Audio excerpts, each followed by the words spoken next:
Peace security talks were held today in Seoul involving top nuclear envoys from South Korea, the US, and Japan.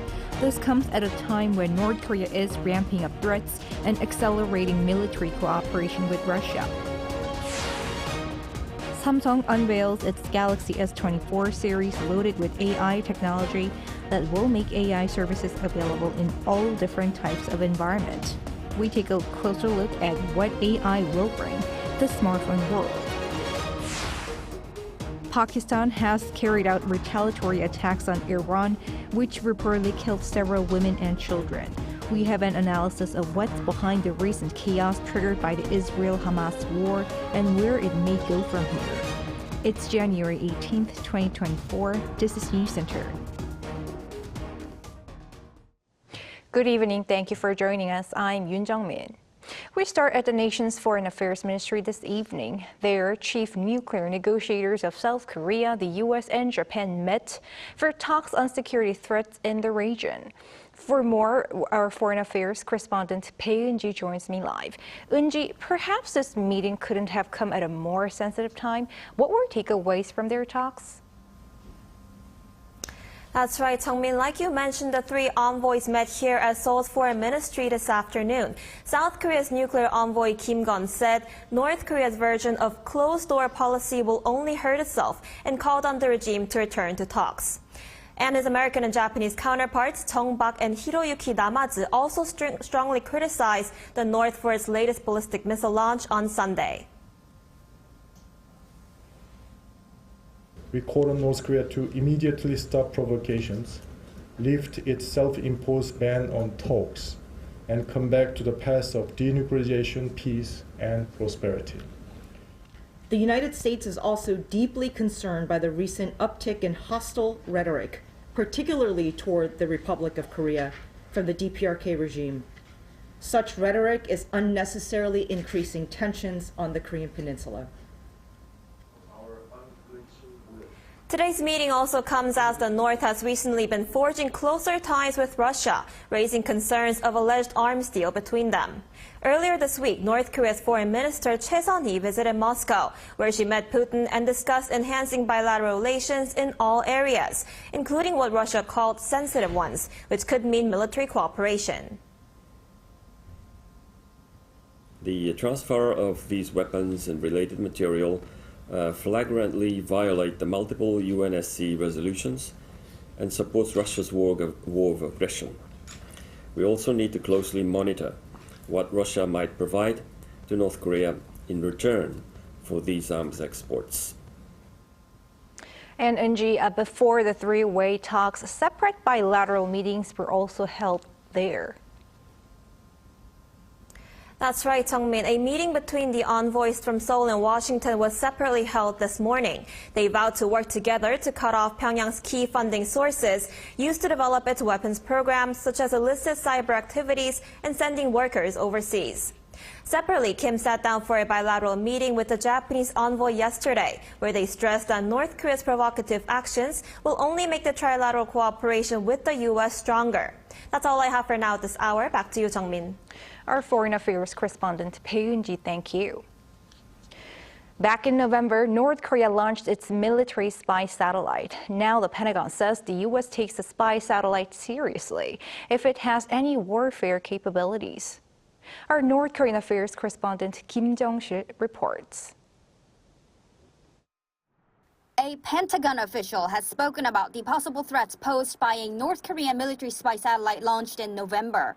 As far as the idea of North Korea as a threat from space, if there are things that enable their ability to fight a war, that is a thing that we take seriously and track and build into our plans, said Dr. John Plum, U.S. Assistant Secretary of Defense for Space Policy, on Wednesday local time.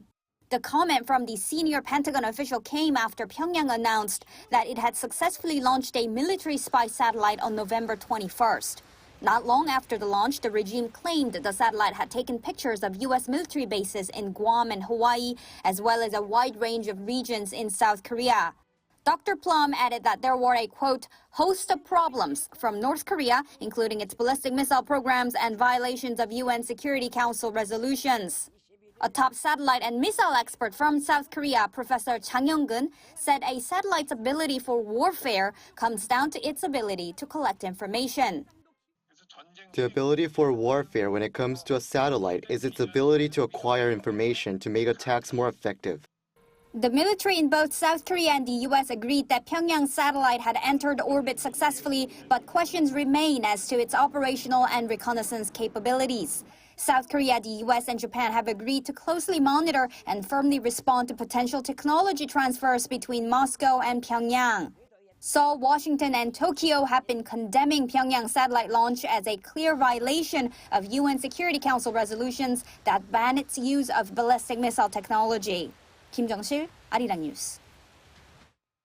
The number of North Koreans defecting to South Korea tripled on year in 2023 following the end of COVID-19. That's according to South Korea's Unification Ministry on Thursday. It added that a total of 196 North Korean defectors came to this country last year, which is around 3 times the number witnessed in 2022 and 2021. Data also show that there is a growing trend of elite North Koreans defecting to South Korea. Last year, around 10 elites comprised of diplomats and students studying abroad defected to the South. This is the largest figure witnessed in recent years. Young people in their 20s and 30s accounted for half of last year's defectors. The ministry says dissatisfaction with the regime system is becoming a bigger reason for defecting. Over in the Middle East, Pakistan has attacked Iran in response to the latter's earlier strike on its territory. Iran says 3 women and 4 children were killed in the aftermath. Lee Soo-jin reports. Pakistan has carried out retaliatory attacks against Iran, further adding to fears of a wider Middle East conflict. According to AFP and foreign media outlets on Thursday, a Pakistani senior intelligence source said that the Pakistan military used Air Force fighter jets and drones to hit at least 7 militant group camps in Iran.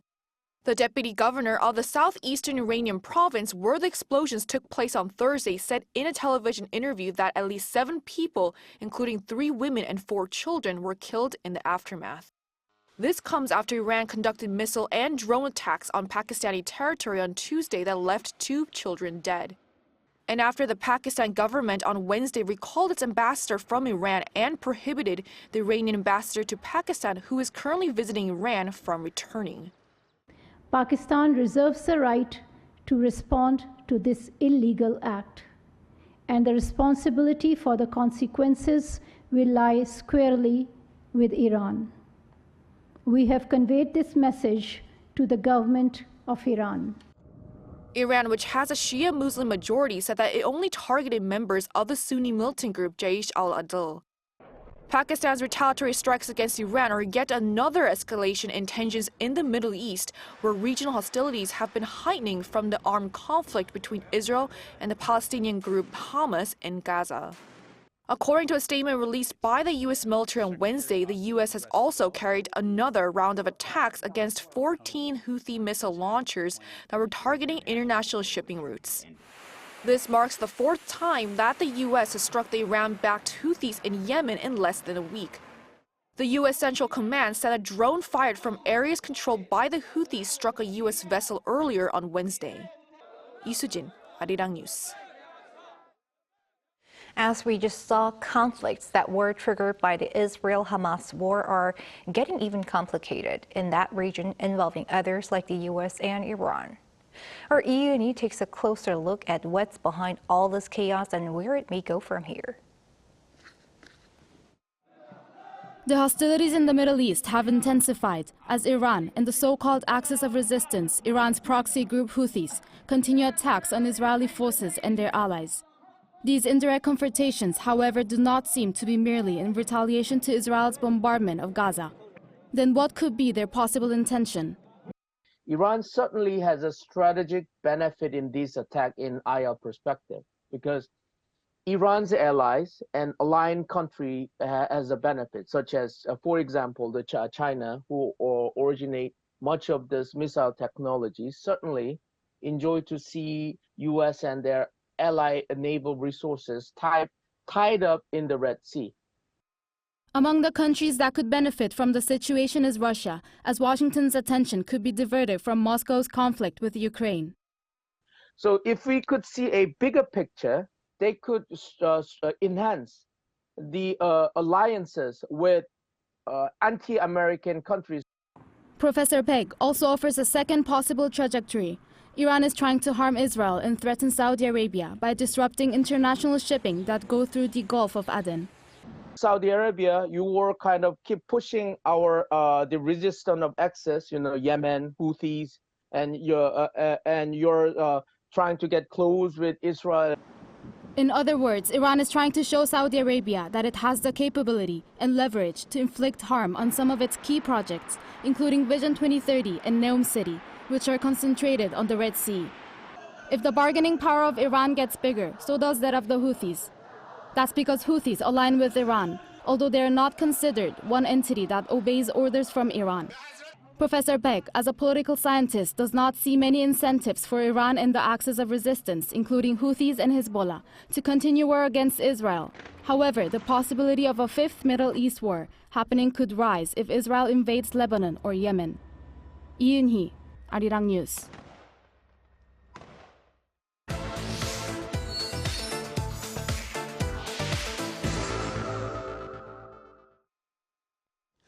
What will AI bring to the world of smartphones? Samsung Electronics has unveiled its Galaxy S24 series, and they are all about artificial intelligence. Our business correspondent Shin Ha-young joins us in the studio to unpack those. Welcome, Ha-young. Great to be back, Jung-min. So tell me more about this latest Galaxy Unpacked event. Like I said, I heard it was all about AI. You're absolutely right, Jung-min. Samsung introduced the Galaxy S24 series in California on Wednesday local time, claiming to be the world's first AI phone. And much like CES 2024 was all about AI, so too was the unveiling of the Galaxy S24. Let's first have a look at the key features of Samsung's latest smartphone. The South Korean tech giant has unveiled its first AI smartphone, the Galaxy S24 series. This lineup includes the S24, the S24 Plus, and the S24 Ultra, boasting various functions backed by artificial intelligence. As mobile devices become the primary access point for AI, Samsung Galaxy will be an open gateway for secure and meaningful AI experiences on a global scale. The most significant feature is the on-device AI, which allows users to enjoy the cutting-edge technology of generative AI without connection to the cloud. The Galaxy S24 series comes with Live Translate, providing two-way, real-time voice and text translations during phone calls, breaking down language barriers. No third-party apps are required, and on-device AI ensures complete privacy for conversations. In collaboration with Google, Samsung has introduced the Circle to Search feature. While browsing the web or using social media, users can simply draw a circle on the screen to search for the information instantly without the need to switch to other app. Thanks to AI, the camera quality has improved compared to its previous model. With upgraded features like nitography, photos and videos shot are clear even when using the zoom feature in low-light environments such as at night. With its Galaxy AI editing tools, it can also fill in parts of an image background. If an object needs a slight adjustment, AI allows users to move the subject and generates a perfectly blended background in its original spot. Some experts have questioned the need for AI smartphones, expressing concern about whether on-device AI can offer truly new experiences, especially given that numerous useful apps already exist. However, one expert says it differs from existing services. The fact that AI services are provided more quickly, even in offline environments, adds unique appeal. Now, the question is how widely this new experience will spread. I expect that AI smartphones will introduce a whole new dimension, fostering widespread adoption. The S24 Ultra is priced from $1,300, the S24 Plus will cost $1,000, and the S24 will retail at $800. The series will be available in stores across the world from January 31st. Ha-young, how will Samsung's AI smartphones affect its competitors like Apple? Well, we can definitely say that the emergence of AI smartphones is expected to create a new paradigm in the global smartphone market. And last year, Apple claimed top spot in smartphone shipments. According to International Data Corporation, Apple had a market share of a little over 20%. And this was the first time that Apple had overtaken Samsung for smartphone shipments. And Samsung recorded 19.4%, losing the top spot for the first time in 13 years. And with Samsung's latest AI smartphones, there's growing anticipation that the South Korean tech giant will regain the lead. A research firm Counterpoint Research forecasts AI smartphone shipments for this year to surpass 100 million units, with other firms including Apple likely to enter the AI smartphone market. Let's take a listen to what the expert had to say. The collaboration between Google Gemini and the Galaxy S24 series will get a lot of attention. Samsung's chip design and manufacturing proficiency may give the company a long-term advantage in the market. Well, last week, Samsung's preliminary data showed the disappointing profit numbers for 2023. Can you look forward to a recovery? Well, Samsung Electronics last year logged its lowest operating profit since the 2008 global financial crisis. And driven by sluggish semiconductor performance, it was down nearly 85% compared to the year before. So the Galaxy S24 series is regarded as a potential savior for the semiconductor business. And this is because of the mobile application processor called Exynos 2400, known as the brain of smartphones. And Samsung is using the Exynos chipset again after 2 years without it. The Galaxy S22 series faced overheating issues with Exynos 2200, leading the S23 series to feature Qualcomm's Snapdragon 8 Gen 2 instead. And expectations are high for this year's Galaxy series to break sales records, potentially accelerating the improvement in the semiconductor business. All right, thanks for your wrap-up, Sehyo. Always my pleasure.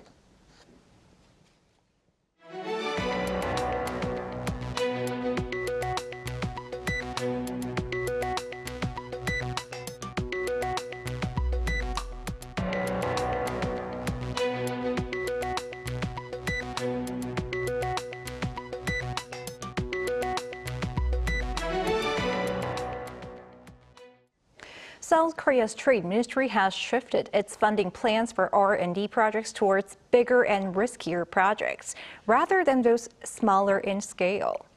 Moon Hae-ryun explains in detail. Funding for industry research and development will now be centered around high-risk, high-return projects, as well as fostering future talent. The Ministry of Trade, Industry and Energy held a roundtable session on Thursday to announce how it would spend its portion of the 2024 R&D budget, which is around a fifth of the country's total R&D budget. 70% will be allocated to provide support in 11 key sectors, such as the semiconductor industry, which has recently begun to show signs of recovery. This equates to around 1.3 trillion Korean won, or just under $970 million for the government.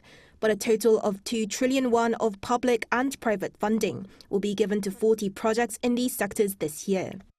Continuing with the overarching theme of concentrating efforts towards select projects, the government will also increase support to develop what it has dubbed game-changer technology.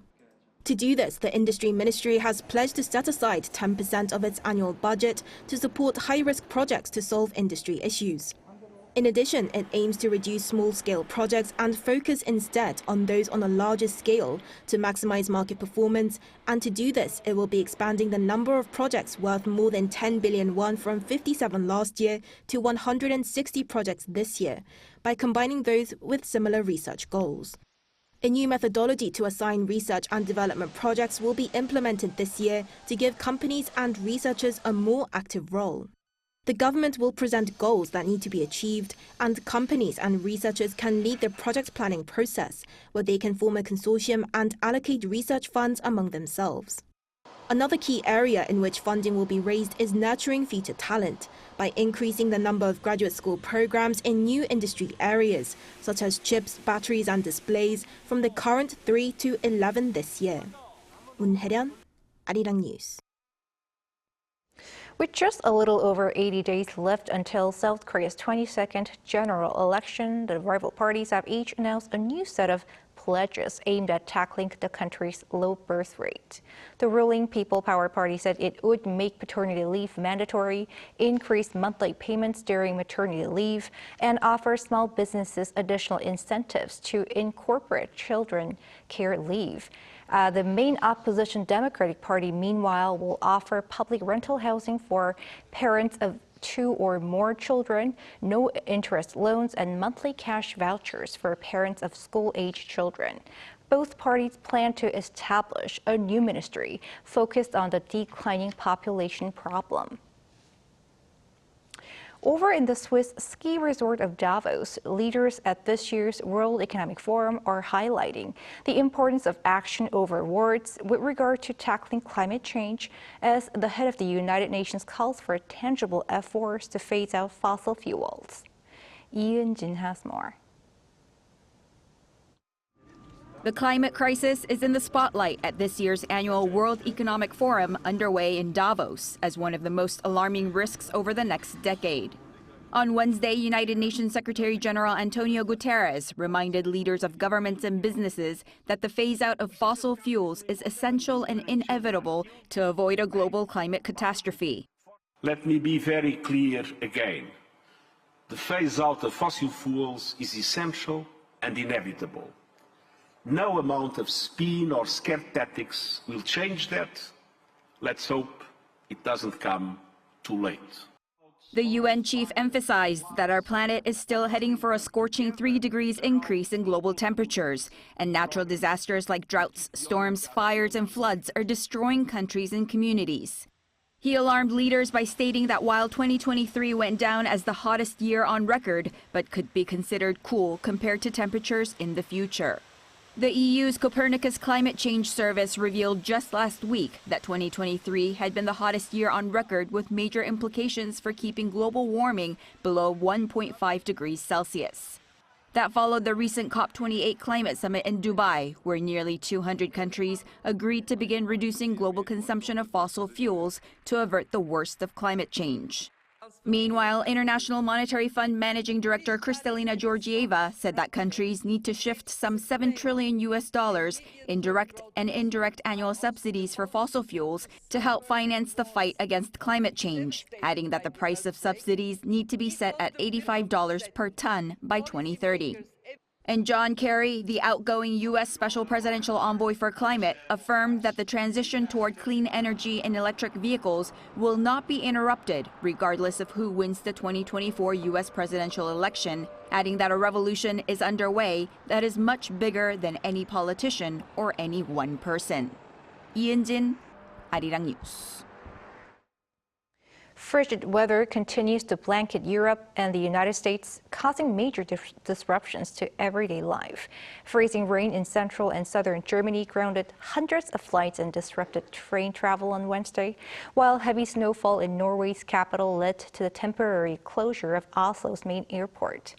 In the U.S., at least 33 people have reportedly died from weather-related circumstances in recent days as ice storms pound the Pacific Northwest. Multiple states in the U.S. are under weather alerts as some parts of the country are just beginning to recover from last week's storm.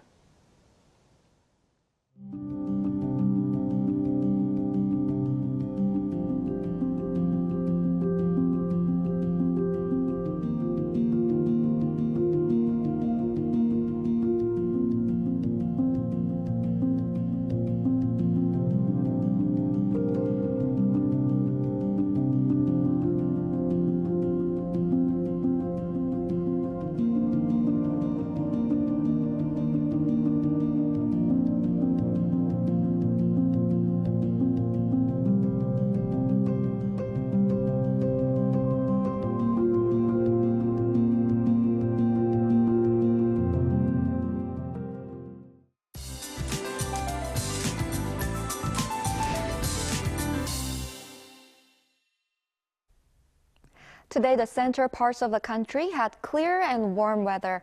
And as time goes by, the rain will gradually be gone in most places. However, strong and heavy snow is predicted in Yeongdong, Gangwon province, which is affected by the easterly winds. Snow is falling in the mountainous areas of Gangwon-do, with more than 2 centimeters of snow already piled up. Up to 15 centimeters is forecast until tomorrow. In addition, up to 7 centimeters are expected on the east coast of Gangwon-do province. This is expected to last long until this weekend, so please be prepared. Tomorrow morning, Seoul will start at 2, Daegu 4 degrees Celsius. As for the daily highs, most regions will see milder temperatures. Seoul and Daejeon 8, Gwangju and Busan 11 degrees Celsius. There will be lots of rain in the southern parts of the country during the weekend. Morning temperatures in Seoul will plunge to around -10 degrees Celsius, and the weather will get cold rapidly next week. That's all for Korea. Here are the weather conditions around the world.